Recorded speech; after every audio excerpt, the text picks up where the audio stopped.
कभी आपने यह महसूस किया है कि हर रोज़ मंदिर जाते हैं, भजन सुनते हैं, कथाएं सुनते हैं, लेकिन मन वैसा का वैसा ही रहता है?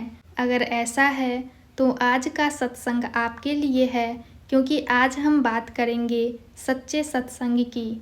आज हम यह जानने की कोशिश करेंगे कि सत्संग वास्तव में क्या है और क्यों बहुत लोग सत्संग में रहते हुए भी अंदर से खाली रहते हैं।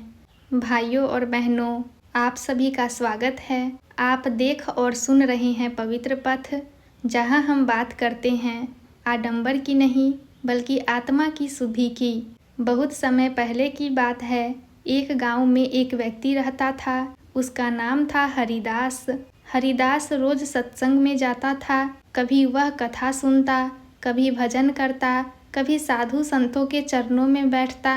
लेकिन उसके घर में हमेशा अशांति रहती थी। वह जल्दी गुस्सा करता था। उसकी वाणी कठोर थी। उसके मन में ईर्ष्या और अहंकार भरा रहता था। एक दिन उसने एक संत से पूछा, महाराज, मैं रोज सत्संग में आता हूँ, फिर भी मेरा मन शांत क्यों नहीं होता? संत मुस्कुराए और बोले, बेटा, तू सत्संग में जाता है, लेकिन सत्संग को अपने भीतर नहीं उतारता। यहीं से शुरू होती है सच्चे सत्संग की समझ। सत्संग शब्द दो भागों से बना है, सत प्लस संग। सत का अर्थ है सत्य, परम तत्व, ईश्वर। संग का अर्थ है साथ, संगति, अर्थात जिस संगति से मनुष्य सत्य की ओर बढ़े, जिस संगति से अहंकार टूटे, जिस संगति से मन शुद्ध हो, वही सत्संग है। सिर्फ किसी जगह बैठ जाना सत्संग नहीं है, सिर्फ कथा सुन लेना सत्संग नहीं है, सिर्फ माला फेर लेना भी सत्संग नहीं है। अगर सुनने के बाद भी हम वही हैं जो पहले थे, तो समझ लीजिए वह सच्चा सत्संग नहीं था। सच्चा सत्संग मनुष्य को धीरे धीरे बदलता है। सच्चा सत्संग किसी को नीचा नहीं दिखाता, बल्कि भीतर झांकना सिखाता है। सच्चा सत्संग दूसरों की गलतियां गिनाने से रोकता है और अपनी कमियों को देखने की दृष्टि देता है। अगर सत्संग के बाद आपकी वाणी थोड़ी मीठी हो जाए, आपका क्रोध थोड़ा कम हो जाए, आपका अहंकार थोड़ा झुक जाए, तो समझिए आप सच्चे सत्संग के मार्ग पर हैं। हरिदास ने संत की बात को गंभीरता से लिया।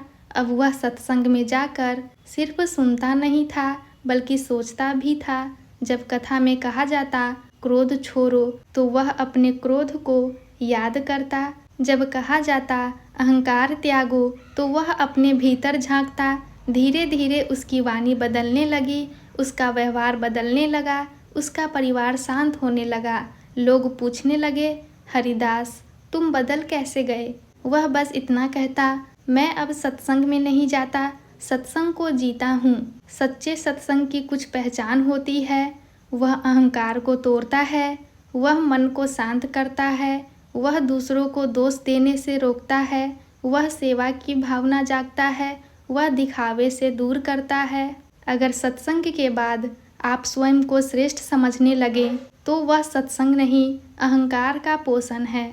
आज सत्संग भी कई बार केवल मनोरंजन बन गया है। लंबी लंबी कथाएं, लेकिन जीवन में कोई परिवर्तन नहीं। सच्चा सत्संग कम शब्दों में भी हो सकता है, अगर वह हृदय को छू जाए। कभी कभी एक सच्ची बात पूरी कथा से भारी होती है।